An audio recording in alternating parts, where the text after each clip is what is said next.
Et donc, comme je le disais, on est au milieu de l'évangile de Jean.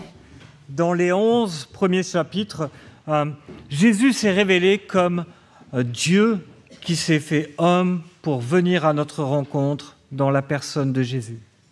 Et puis, suite à la résurrection de Lazare, à partir du chapitre 13, finalement, nous sommes dans les derniers jours de Jésus, dans le dernier week-end qui entoure sa mort et sa résurrection. Parce que la croix est au centre de tout. Et je voudrais vous proposer de lire la fin du chapitre 12, et donc je reprends la lecture à partir du verset 12. Le lendemain, une foule nombreuse de personnes venues à la fête apprirent que Jésus se rendait à Jérusalem. Elles prirent des branches de palmier et allèrent à sa rencontre en criant « Hosanna ! Béni soit celui qui vient au nom du Seigneur, le roi d'Israël. » Jésus trouva un ânon et s'assit dessus, conformément à ce qu'il est écrit. « N'aie pas peur, fille de Sion, voici ton roi qui vient, assis sur le petit d'une ânesse. » Sur le moment, ses disciples ne comprirent pas ce qu'il se passait. Mais lorsque Jésus fut dans sa gloire, ils se souvinrent de ces choses qui étaient écrites à son sujet et qu'on avait faites pour lui. Tous ceux qui étaient avec Jésus quand il avait appelé à Lazare à sortir du tombeau et l'avait ressuscité lui rendaient témoignage. C'est aussi la raison pour laquelle la foule vint à sa rencontre, parce qu'elle avait appris ce qu'il avait fait de signes miraculeux. Les pharisiens se dirent donc les uns aux autres : « Vous voyez, vous ne gagnez rien. Voici que tout le monde se met à le suivre. » Il y avait des non-juifs parmi ceux qui étaient montés pour adorer pendant la fête. Ils s'adressèrent à Philippe qui était de Bethsaïda en Galilée et lui demandèrent « Seigneur, nous voudrions voir Jésus. » Philippe alla le dire à André, puis André et Philippe le dirent à Jésus. Jésus leur répondit « L'heure où le Fils va être élevé dans la gloire est venue. En vérité, je vous le dis, si le grain de blé tombé en terre ne meurt pas, il reste seul. Mais s'il meurt, il porte beaucoup de fruits. Celui qui aime sa vie la perdra. Celui qui déteste sa vie dans ce monde la conservera pour la vie éternelle. Si quelqu'un me sert, qu'il me suive. Et là où je suis, là aussi sera mon serviteur. Si quelqu'un me sert, le Père l'honorera. Maintenant, mon âme est troublée. Que dirai-je ? Père, délivre-moi de cette heure. Mais c'est pour cela que je suis venu jusqu'à cette heure. Père, révèle la gloire de ton nom. Une voix vint alors du ciel. J'ai révélé sa gloire et je la révélerai encore. La foule qui était là et qui avait entendu disait « C'est le tonnerre ». D'autres disaient « Un ange lui a parlé ». Jésus reprit la parole. « Ce n'est pas à cause de moi que cette voix s'est fait entendre, c'est à cause de vous. C'est maintenant qu'a lieu le jugement du monde, mais c'est maintenant que le prince de ce monde va être jeté dehors. Et moi, quand j'aurai été élevé de la terre, j'attirerai tous les hommes à moi. » Par ces paroles, il indiquait de quelle mort il allait mourir. La foule lui répondit : « Nous avons appris par la loi que le Messie vivra éternellement. Comment peux-tu donc dire « Il faut que le Fils de l'homme soit élevé » ? Qui est ce Fils de l'homme ? Jésus leur dit : « La lumière est encore pour un peu de temps parmi vous. Marchez pendant que vous avez la lumière, afin que les ténèbres ne vous surprennent pas. Car celui qui marche dans les ténèbres ne sait pas où il va. Pendant que vous avez la lumière, croyez en elle, afin de devenir des enfants de lumière. » Après avoir dit cela, Jésus s'en alla et se cacha loin d'eux. Malgré tous les signes miraculeux qu'il avait faits devant eux, ils ne croyaient pas en lui. Ainsi s'accomplit la parole annoncée par le prophète Ésaïe. « Seigneur, qui a cru à notre prédication ? Et à qui le bras du Seigneur a-t-il été révélé ?» Ésaïe dit encore : « Pourquoi ils ne pouvaient pas croire ? Il a aveuglé leurs yeux. Il a endurci leur cœur pour qu'ils ne voient pas de leurs yeux, qu'ils ne comprennent pas de leur cœur, qu'ils ne se convertissent pas et que je ne les guérisse pas. » Ésaïe dit cela lorsqu'il vit sa gloire et qu'il parla de lui. Cependant, même parmi les chefs, beaucoup crurent en lui. Mais à cause des pharisiens, ils ne le déclaraient pas de crainte d'être exclus de la synagogue. En effet, ils aimèrent la gloire des hommes plus que la gloire de Dieu.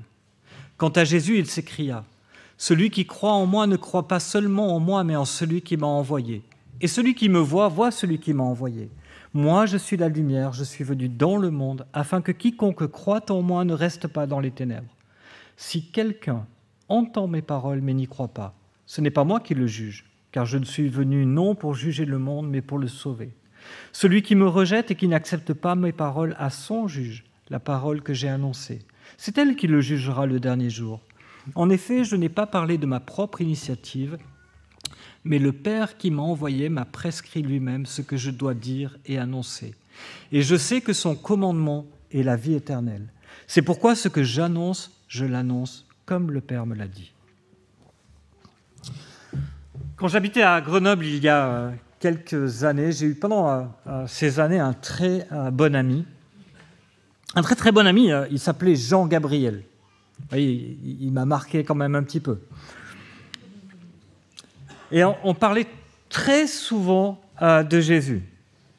Et il n'était pas du tout avare de phrases du style « Si le monde suivait les enseignements de Jésus, il n'y aurait plus de malheur, il n'y aurait plus de pauvreté, plus de misère. » Et franchement, il essayait de vivre comme cela. Il est venu quelques fois à l'église, et il aimait beaucoup de choses à l'église, mais il n'était pas touché par la croix. Ce qu'il préférait, lui, c'était le sermon sur la montagne. Mais sans la croix, ce ne sont que des enseignements moraux qui produisent un fruit bien limité. La croix est au cœur de la vie et de l'objectif de Jésus. La croix est au cœur de l'humanité, de l'histoire entière. C'est le centre, c'est la charnière sur laquelle se déroule toute l'histoire. Et si vous regardez avec moi le verset 23, Jésus dit « L'heure est venue. L'heure où le Fils de l'homme va être élevé dans la gloire est venue. » C'est l'heure. Alors nous avons tout au long de l'évangile de Jean deux choses. Après ces plus grands miracles, qu'est-ce que faisait Jésus ? Il disparaissait, il se cachait. Il disait « Surtout, n'en parlez pas, ne dites ça à personne. » Et pourquoi il disait ça ? Il leur dit « Parce que l'heure n'est pas venue. » Il dit ça au chapitre 2, il le redit au chapitre 7, « Mon heure n'est pas encore venue. » Chapitre 8, « Mon heure n'est pas encore venue. » Et on a ce refrain-là qui nous fait attendre et demander « Mais c'est quoi cette heure ? C'est quand l'heure ?» Et puis il y a quelque chose qui se déclenche dans ce chapitre, au verset 23. Et c'est un signal très fort pour Jean. « Mon heure est venue. » Et cette heure, c'est l'heure de la croix. Et nous devons comprendre ce matin que la croix est essentielle à tout. Pourquoi est-ce que la croix est essentielle ? Premièrement, parce que Jésus est un roi céleste qui nous ramène à la vraie vie. Regardez à partir du verset 12. La foule accueille Jésus comme un roi. Ils mettent sur son chemin des branches de palmier. C'était un symbole national très fort, voire nationaliste. Ils l'accueillent en chantant ce psaume 118. Hosanna, béni soit celui qui vient au nom du Seigneur, le roi d'Israël. Et en faisant cela, ils montrent ce qu'ils attendent. Un roi terrestre, un roi fort, un roi qui va s'opposer à leurs ennemis, un roi qui va leur rendre leur liberté nationale, un roi qui va les libérer de l'oppresseur romain. Jésus a pris soin des malades, il les a accueillis, il a ressuscité un mort avec lui. Que craint-on ? Il va les délivrer, il va résoudre leurs problèmes. Tous leurs problèmes de chaque jour, les impôts injustes des Romains, la liberté de culte, la liberté de circulation, le fait de pouvoir rendre leur propre justice, le fait juste de ne plus être soumis à des étrangers. Peut-être que, comme Jean Gabriel, nous rêvons d'un monde meilleur, d'un monde de justice, mais peut-être aussi un monde plus confortable, un monde sans souffrance, un monde sans toutes les conséquences du péché que nous vivons. Bien souvent, nous sommes attirés par Jésus, par tout ce qu'il pourrait nous apporter, dans son immense pouvoir, dans sa compassion, dans sa grâce. Tu peux me guérir. Tu peux changer tout ce qui m'attriste en joie. Tu peux réparer mon mariage. Si tu fais cela, Je vivrai pour toi et tu seras mon roi sur cette terre. Chaque jour, je te suivrai. Je ferai tout ce que tu me dis. Mais Jésus n'est pas venu pour régner sur cette terre. Il n'est pas venu pour résoudre notre problème. Il est venu pour quelque chose de bien plus profond, de bien plus fondamental, vaincre définitivement le mal par la croix. La croix est nécessaire parce que c'est par sa mort que Jésus nous donne la vie. Regardez avec moi les versets 24 à 26. « Si le grain de blé tombé en terre ne meurt pas, il reste seul. » Si vous prenez un grain de blé et que vous le posez sur la table du salon, vous aurez un grain de blé sur la table du salon. Mais s'il meurt en terre, il porte du fruit. La morale et les enseignements de Jésus ne peuvent pas nous transformer. Ils ne peuvent pas nous transformer si Jésus ne meurt pas. Si Jésus ne meurt pas, il n'y aura jamais qu'un seul juste sur la terre. Mais s'il meurt, il porte du fruit. Quel fruit ? Regardez juste après. Celui qui aime sa vie la perdra. Celui qui déteste sa vie dans ce monde la conservera pour la vie éternelle. Si quelqu'un me sert, qu'il me suive. Là où je suis, là aussi sera mon serviteur. Si quelqu'un me sert, mon Père l'honorera. Si Jésus meurt, nous pouvons mourir avec lui. En finir avec notre indépendance, en finir avec notre vie qui est fondamentalement tournée sur nous-mêmes, où nous sommes au centre de tout, de toute notre vie. S'il meurt, nous pouvons le suivre dans sa mort et mourir à nous-mêmes, et devenir des serviteurs, et être honorés par Dieu, approuvés par Dieu. Toute indépendance est destructrice. Sans mourir à soi-même, c'est notre monde que nous faisons mourir.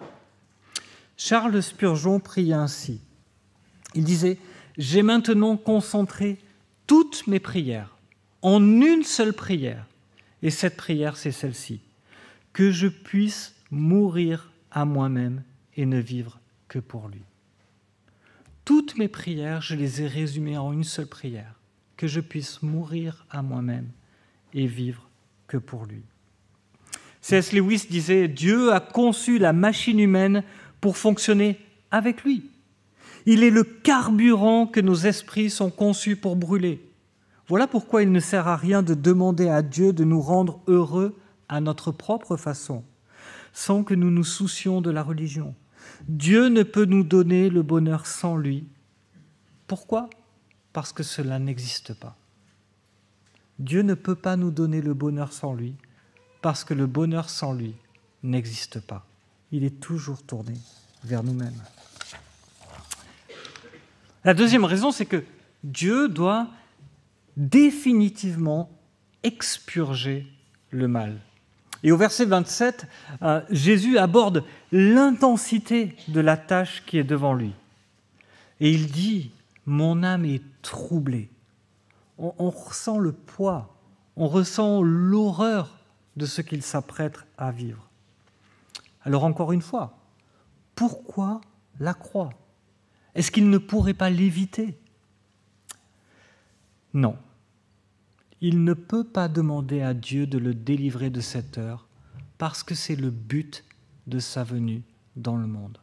Et une voix se fait entendre et c'est un moment exceptionnel. Et la foule ne sait pas trop quoi penser. Certains essayent de rationaliser, ils disent que ça doit être le tonnerre.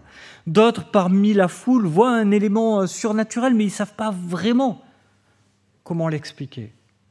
Et Jésus n'entre pas dans les détails de la nature de cette voix, mais il dit « Mais ce n'est pas à cause de moi que cette voix s'est fait entendre, c'est à cause de vous. » Pourquoi ? Parce que maintenant a lieu le jugement de ce monde. Jésus arrive à la fin de son ministère sur terre, il va mourir. Sa mort n'est pas simplement la mort d'un homme, c'est le jugement de la terre entière. Sur la croix, Jésus est devenu péché. Sur la croix, Jésus s'est identifié à nous. Sur la croix, Jésus a pris notre place. celle de pécheurs condamnés pour toutes nos désobéissances, notre orgueil, notre égoïsme, notre indépendance, notre rébellion envers Dieu. Jésus a accepté d'être maudit à notre place. Sur cette croix, il a subi la colère de Dieu à notre place. Les péchés du monde devaient être punis. À la croix, Jésus paye à la place de tous ceux qui se confient en lui. À la croix, ce n'est pas notre bonne moralité qui nous sauve, mais le fait que Jésus meure à notre place. Et par sa mort, Satan est vaincu. Lorsque Jésus meurt sur la croix, deux camps sont distincts. Celui qui est en Christ est victorieux pour l'éternité, et un autre camp où se retrouvent tous ceux qui ont rejeté Dieu, Satan, le diable, appelé ici le prince de ce monde. Par sa mort, nous ne sommes plus esclaves de Satan. Par sa mort, nous sommes délivrés de son pouvoir. Par sa mort, nous trouvons une raison d'être qui est de glorifier Dieu par nos vies. Nous n'avons plus aucune crainte à avoir de Satan. À la croix, Jésus a détruit la puissance de Satan. Cela ne veut pas dire que nous ne nous laissons pas quelquefois séduire, mais que nous ne sommes plus obligés de l'écouter. La troisième chose, c'est pour qu'il soit la lumière du monde et qu'il fasse de nous des enfants de la lumière. La croix, c'était une humiliation. C'était l'humiliation la pire qui puisse exister. La croix vous exposait à la vue de tous, vous exposez à une condamnation publique, à la honte de cette condamnation publique, mais aussi à la nudité, au dépouillement le plus complet. Mais ce texte nous dit autre chose de la croix. Elle nous dit que la croix élève Jésus. Quand moi j'aurai été élevé de la terre, j'attirerai tous les hommes à moi. Ou au verset 34, comment peux-tu dire « il faut que le Fils de l'homme soit élevé » ? Sur la croix, Jésus est élevé dans l'abaissement et dans la gloire la plus absolue. Jésus est élevé dans l'abaissement et la gloire la plus absolue. Jésus se révèle là comme la lumière du monde. Dans la Bible, la lumière, et dans la vie, la lumière est souvent opposée aux ténèbres. La lumière, c'est la vérité, les ténèbres, le mensonge. La lumière, c'est la joie, les ténèbres, c'est la souffrance. La lumière, c'est la sainteté, les ténèbres, c'est l'impureté, le péché. La lumière, c'est la sagesse, les ténèbres, c'est l'ignorance. La lumière, c'est la vie, les ténèbres, c'est la mort. La lumière, c'est la foi, les ténèbres, c'est l'endurcissement. La lumière et les ténèbres ne sont pas réconciliables. La lumière et les ténèbres ne peuvent pas se mélanger. La lumière et les ténèbres ne peuvent pas coexister. Le problème, c'est que nous connaissons bien les ténèbres, le mensonge, le péché, la souffrance que nous créons autour de nous, l'ignorance, nos endurcissements, la mort. Le monde connaît bien les ténèbres, nous vivons dans les ténèbres. Par définition, les ténèbres sont en guerre contre la lumière. Un monde qui accepte le péché, qui tolère le mensonge, qui préfère souvent l'ignorance à la repentance, est en guerre et est endurci contre Dieu. Mais si vous allumez une pièce, les lumières, les ténèbres disparaissent. Même une petite lumière met fin aux ténèbres. Si vous avez un enfant qui a peur du noir parce qu'il y a des monstres dans la pièce, il y a des monstres qui se cachent dans le noir. Vous avez deux solutions. La première, c'est de lui expliquer que les monstres, ça n'existe pas, et voilà. Et puis, il vous listera toutes les catégories de monstres qui peuvent exister dans le noir, et vous lui direz tous ces monstres n'existent pas. Vous pouvez allumer la lumière. Sur la croix, Jésus a allumé la lumière. Il y a eu beaucoup d'explications. Il y a eu tout l'Ancien Testament, toute la vie du peuple était une explication de ce qui allait se passer. Mais sur la croix, Jésus a allumé la lumière. Il nous montre une réalité. La mort n'est pas la fin de l'histoire. Si vous avez misé tout sur cette vie, si vous avez déployé tous vos efforts pour vous créer un cocon agréable, confortable, Jésus allume la lumière et il vous dit « Cette vie, elle est très éphémère. Vous avez misé sur un cheval perdant. Peut-être que vous aurez 70, 80, 100 ans de vie merveilleuse. Mais après, que se passe-t-il après ? Dans quelques jours, Jésus va alors ressusciter. Il va rejoindre son Père dans les cieux. Est-ce qu'il y aura plus de lumière dans ce monde ? Est-ce qu'il n'y aura plus de lumière dans ce monde ? Si, heureusement pour nous. Depuis 2000 ans, des enfants de la lumière éclairent tour à tour le monde, avec cette vérité absolue de la nécessité de la croix.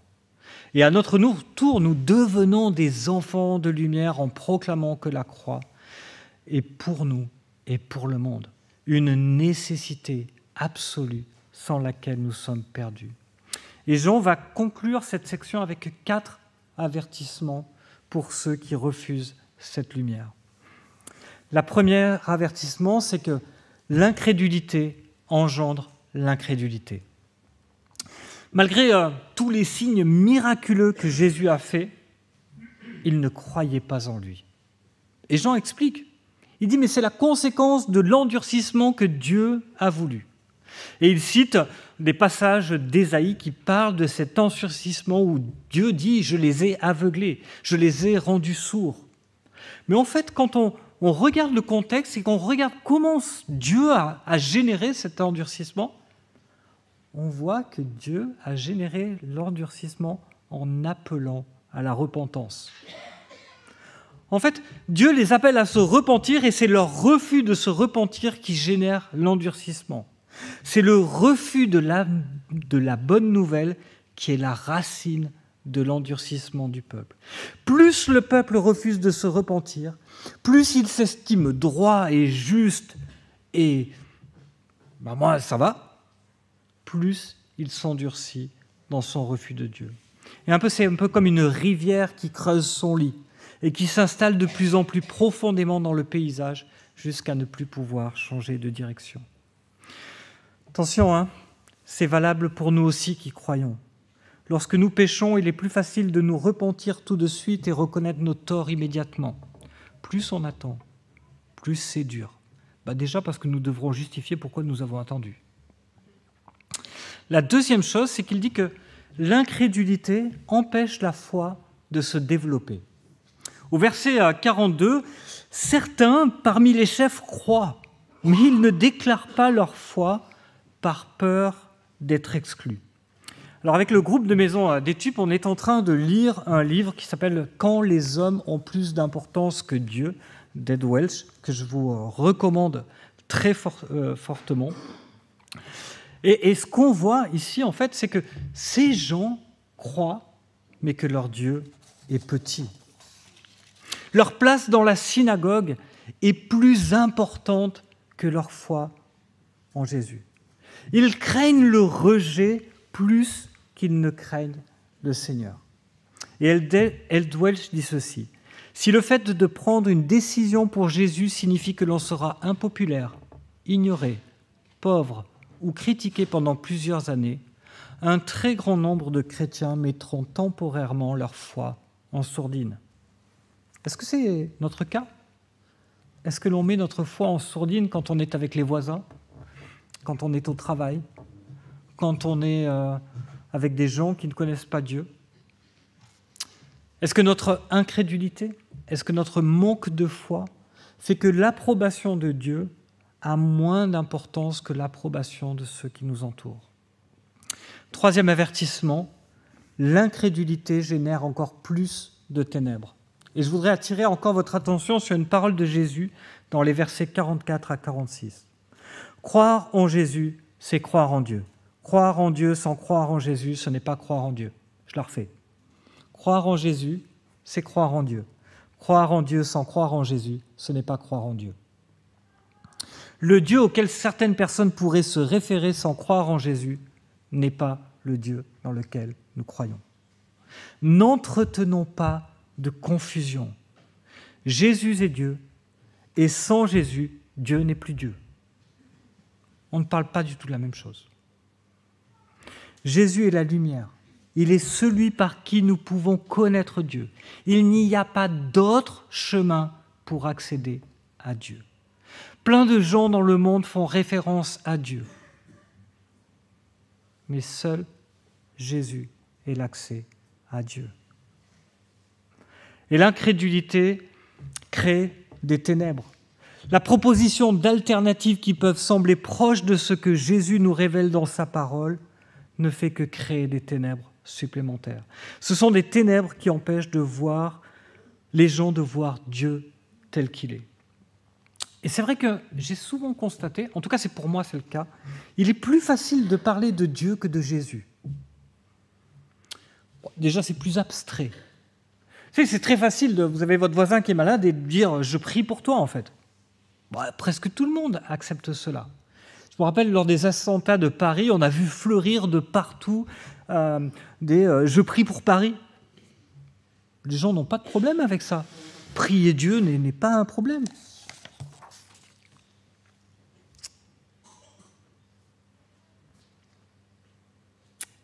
Prier pour quelqu'un est en général très bien reçu. D'ailleurs, nombre de non-chrétiens prient dans ces moments-là. Mais parler de Jésus, parler de la croix, et bien souvent la conversation se ferme. Souvent dans les conversations que j'ai avec des non-chrétiens, un genre de fil rouge que j'ai en tête, et je ne me presse pas d'arriver à Jésus, mais je veux arriver à Jésus. Souvent, je commence par des choses qui sont très acceptées, en fait. Alors, je vais parler du monde, qu'il est merveilleux, que c'est extraordinaire, comment ça fonctionne. Je dis, moi, ce que je crois, c'est que derrière, il y a un créateur. Et puis, je vais cheminer au fur et à mesure en me servant de l'Ancien Testament un peu comme fil que je déroule pour parler du péché, de la sainteté, de la justice, pour parler de plein d'éléments comme ça. Et en général, ça se passe plutôt bien, en fait. Puis quand on arrive à Jésus, quand on arrive à la croix, au fait que Jésus est mort pour moi, c'est souvent ce moment-là où ça devient tendu, parce que les gens doivent se positionner vis-à-vis de Jésus. Jésus est la lumière qui éclaire l'obscurité et qui dévoile nos ténèbres. L'incrédulité nous pousse à rester dans les ténèbres. C'est vrai aussi pour nous chrétiens. Notre incrédulité nous pousse à faire de la foi souvent une question de performance personnelle, plutôt que de nous appuyer sur l'œuvre de la croix. Quand nous faisons cela, nous nous cachons dans les ténèbres. Nous cachons nos échecs, notre péché, plutôt que de nous approcher de la lumière de Dieu. 4e avertissement, l'incrédulité génère encore plus de jugement. Jésus termine son ministère public par ce dernier avertissement dans les versets 47 à 50.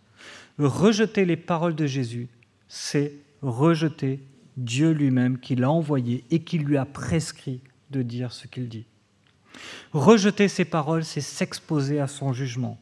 Rejeter ses paroles, c'est se couper de la vie éternelle, c'est mourir à tout jamais, éloigné de Dieu et sous la colère de son jugement. Rejeter ses paroles, c'est refuser son œuvre à la croix. Et si à la croix, Christ n'a pas porté le terrible jugement, alors nous le porterons. C'est à cause de ce message qu'il a été mis à mort. C'est à cause de ce message qu'il est encore aujourd'hui nié, rejeté, et que certains affirment leur foi au péril de leur vie et quelquefois au péril de vie de leur famille. Mais à tous ceux qui l'acceptent, à tous ceux qui croient au nom de Jésus, cette lumière nous donne de devenir les enfants de Dieu. C'est pour ça que nous annonçons l'Évangile. Oui, les ténèbres rejetteront toujours la lumière. Oui, souvent on annonce l'Évangile et cela provoque l'endurcissement et c'est désespérant, surtout quand ce sont nos proches. Beaucoup d'entre vous témoignent que c'est même difficile de parler de la foi à leurs enfants tellement c'est devenu dur. Mais quand Dieu touche les cœurs, les ténèbres se dissipent. Les personnes voient Jésus et leur vie est transformée. Jésus a dit « L'heure est venue » et il s'est dirigé vers la croix. Quelle heure est-il ? Est-ce que vous connaissez l'horloge de la fin du monde ? Vous avez déjà entendu parler de ça ? C'est une horloge un peu conceptuelle qui a été créée en 1947, juste après le début de la guerre froide. Et depuis, elle est mise à jour assez régulièrement par les directeurs d'un bulletin scientifique à l'université de Chicago. Et sur cette horloge, minuit représente la fin du monde. Et à l'origine, en fait, l'idée, c'était de dire le monde devient de plus en plus insécure. C'était le début de l'armement atomique, etc. Et on essayait d'évaluer la menace qui pesait sur ce monde-là. Menace d'une guerre nucléaire mondiale, la prolifération, etc. Et puis aujourd'hui, elle est encore mise à jour et puis elle prend aussi en compte toutes ces nouvelles technologies qui pourraient conduire à la fin du monde, les biotechnologies, les nanotechnologies, puis le réchauffement climatique. Enfin, il y a plein de choses qui pourraient mener à la fin du monde.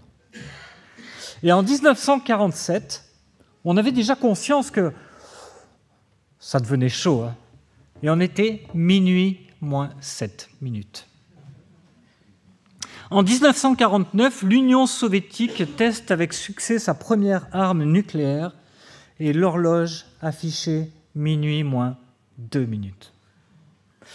Mais en 60, suite à la coopération mondiale sur les armes nucléaires, elle repasse à minuit moins 7, puis minuit moins 12 en 63 avec les accords de non-prolifération. En 2012, à nouveau, elle avance rapidement avec la peur du réchauffement climatique. Minuit moins 5, minuit moins 3. Et depuis, elle n'a cessé d'avancer. Les dossiers sur le nucléaire iranien, puis nord-coréen, la mauvaise gestion de la pandémie Covid-19, la guerre en Ukraine. En 2023 et en 2024, elle n'a jamais affiché une heure aussi proche de minuit. Pour ces institutions, nous sommes à minuit moins 1 minute et demie de la fin du monde. Le temps est proche. En tant que chrétiens, nous savons aussi que ce monde court à sa perte, mais pour des raisons bien différentes.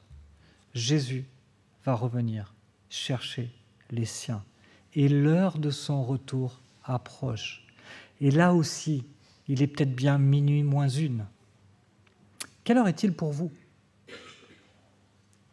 Pire que cela, la vie est fragile. Aucun de nous ne sait de quoi demain sera fait. Le message de l'Évangile est toujours un message pour aujourd'hui. Aujourd'hui, si vous entendez sa voix, n'endurcissez pas vos cœurs. Aujourd'hui, si vous entendez sa voix, n'endurcissez pas vos cœurs. Mais ça veut aussi dire que c'est aujourd'hui qu'ils doivent entendre sa voix. Dans cette nouvelle année qui s'ouvre, il y aura des aujourd'hui dans lesquels nous aurons l'occasion de faire entendre sa voix. Que Dieu nous donne des porteurs de lumière et d'avertissement pour voir des hommes et des femmes se tourner à Christ et être délivrés des ténèbres. Je voudrais conclure en priant.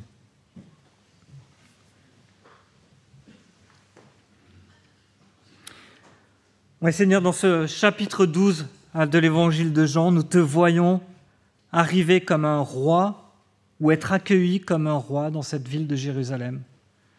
Mais tu es un roi humble, un roi qui est monté sur un ânon. Tu n'es pas venu pour conquérir le monde par la force, mais tu es venu mourir pour le monde.